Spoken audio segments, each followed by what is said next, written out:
somebody who's extremely narcissistic be defensive. Remember, we've already ruled out the 3 stop signs. No. So there's already some hope here. You've got somebody in the room who's willing to do couples therapy. The trick I find with somebody who is struggling in these ways, not just with narcissistic personality disorder, but borderline personality disorder, other extreme problems, is you need to orient them. You need to make it very clear, here's what we're doing, here's what the work is, and more or less, I'm going to hold your feet gently to the fire. To the extent that we're not talking about what's going on inside of you, and I'm hearing about other people, we're not working. So is it mostly the narcissist who comes to you, or the spouse or partner, or is it the couples that you think? Because I can picture a lot of the spouses of a narcissist would come up.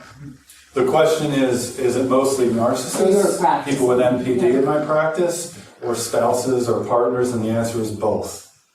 I tend to see more and more people with narcissistic personality disorder who come to me. This is typical. We know this from the research later in life, because they have this lack of capacity for secure relationships. They bottom out. They flame out. There are very few people who are lucky enough to have this approach to life and become a brilliant CEO of the company. The rest of them flame out and they wind up alone. Their looks fade. They can't have affairs anymore. I see people at the end of this who come to me and say, this is a quote, "I feel like I've been a monster all my life." Am I a monster? Am I completely beyond hope? Is this it for me? So a lot of times there's sort of this rock bottom moment.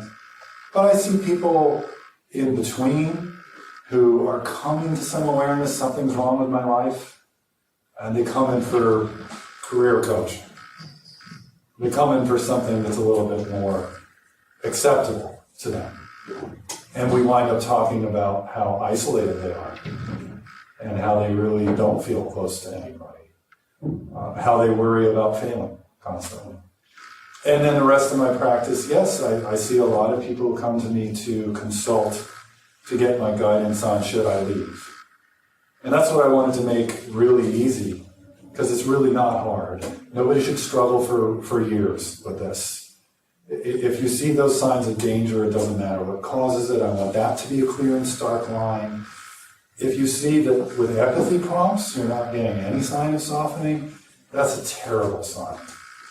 That's as much as anybody should have to do. There are books out there where people are asked to speak in whole paragraphs in order to try to reach this person. My thought is that's a reason to leave a relationship, not stay in one.